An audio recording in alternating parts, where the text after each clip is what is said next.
Hope you watched this whole video before you climbed onto your roof, because I forgot to mention a few things. Probably get yourself some mineral spirits, a clean rag, and a marker. All right, first things first, find the center of your van. Oh, look, there it is. I got ribs. This is the center one. Cool. Oh, look at that. My MaxxFan thing has a center screw hole. So look at that. I barely had to do any measuring. I'm gonna put that in the center of that where I want it, and center of that where I want it. Looks great. Now start making some marks. So here's going to be the difficult part. When this gets pushed down, it's almost going to be touching these, as you can see, on both ends. So I'm trying to think. Our hole's not going to be cut all the way over there. It's going to be cut here, but this has to go flat to the ground, and it looks like it just might hit both this rib and this rib, which will get in the way a little. So I might have to double up or triple up on my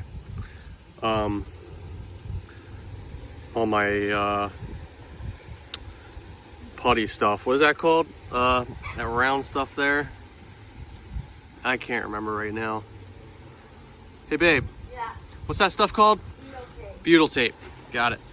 Double up or triple up your butyl tape around, so hopefully it'll curve up over this, and hopefully I don't get in my way. If it does, I don't even know. I might be able to reach from the cut to try and squeeze them. We'll see. But anyway, get it in the middle of them as best as possible in case you can't do anything but put more butyl tape.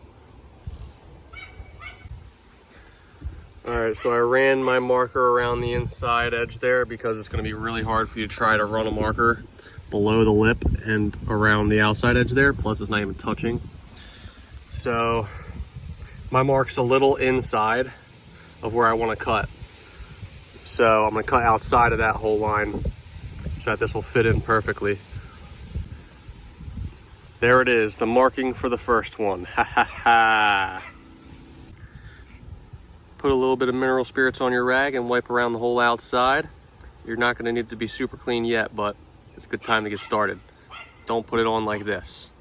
I'm just doing it because I have one hand. Oh God. All right. So I just cleaned around the outside so that this blue tape, when I put it around the whole thing, it just sticks better. And then I'm only going to put it around the outside, pretty far around the corners, and just about 2 or 3 inches out around it.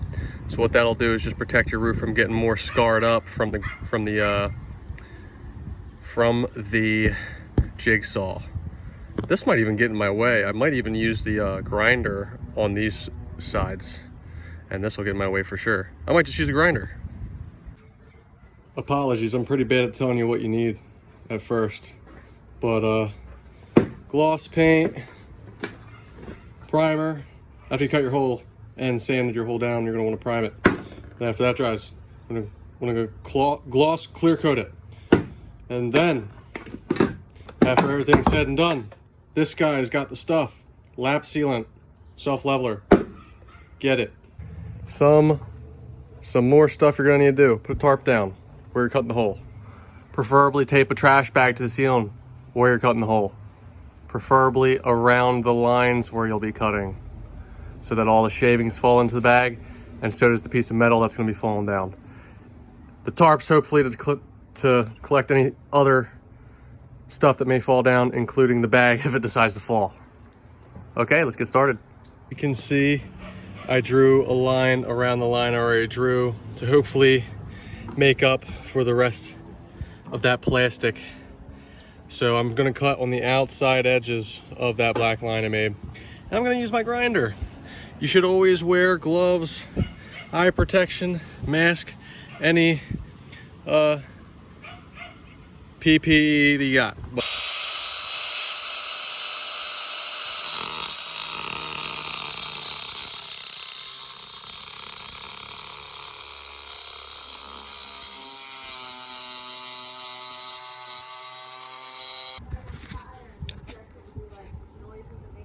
Look at this. It's like venom is eating me.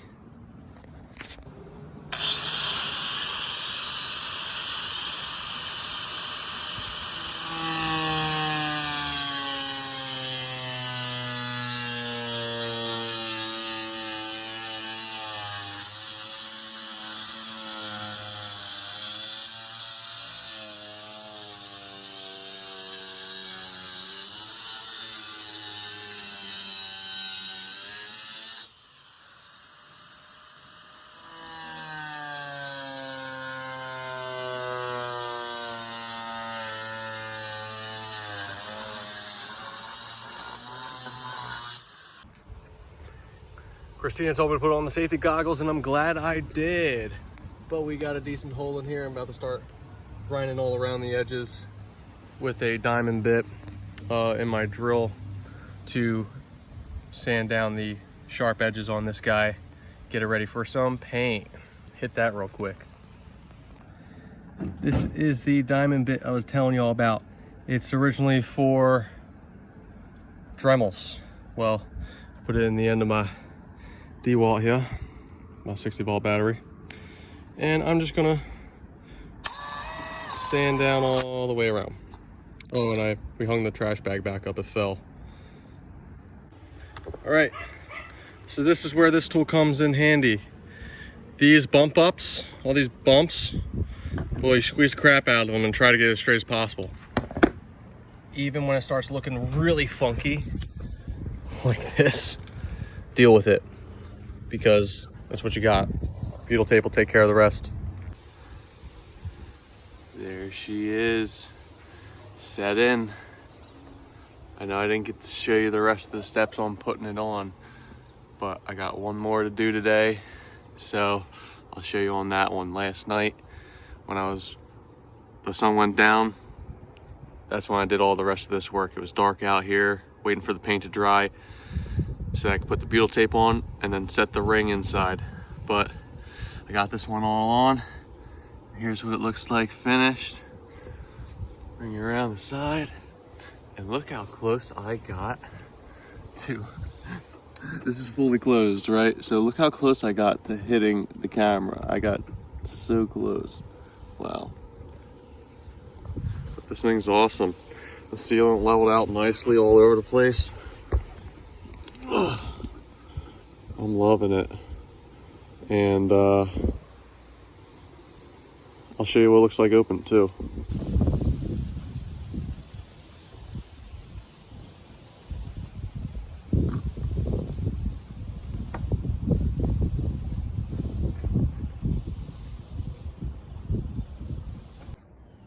Alright, so here's the other side when it's up.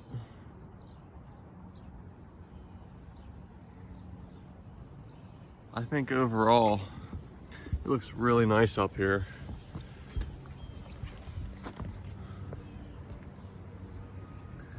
Nice white on white. So cool. From like 20 yards away, you can't even notice this thing. I love it. Now it's time to put on the second one. All right, so I just cut the second hole out. And as you can see these ribs that stick up, what I did was I held a 2x6 underneath of it and then started banging down, crushing those two spots, which worked a lot quicker than just trying to use these the whole time and squeeze them down. So I would recommend doing that first and then getting them a little straighter with these clamps. Since you're only going to use these clamps once, might as well just keep your receipt and bring them back to depot since they're $50. And I didn't put a scratch on them. They're good enough for the next 10 years for the next guy that has them.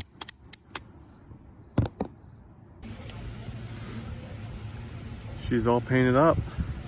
Now time to squeeze some butyl tape on there.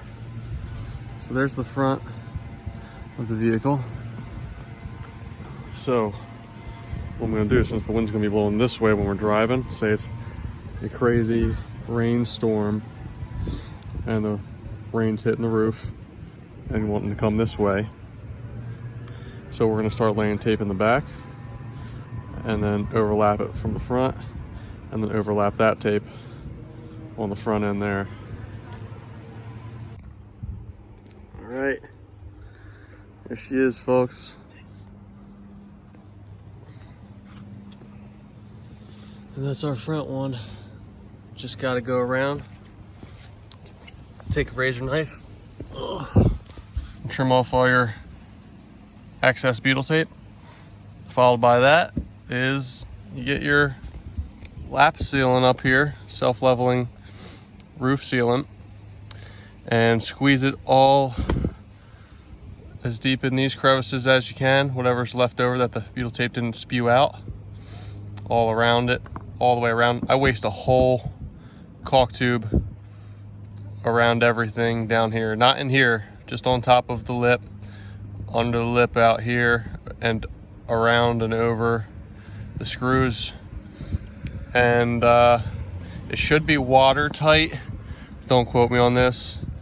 I read it the other day. It should be watertight within like a couple hours. I think it was like 4 hours, but don't get me wrong, it's been a couple days since we did this one, and the lap sealant is still a little like wettish, rubberish, and it says that it could take up to 30 days to fully cure. Don't worry, 2 days after I put this in, it poured for days. No leaks at all. Awesome. This is gonna do the same, except we got a full week of sunshine now, so that's awesome. Glad this is just about done. All I gotta do is put all that lap sealant on after taking off that excess butyl tape, and we're done.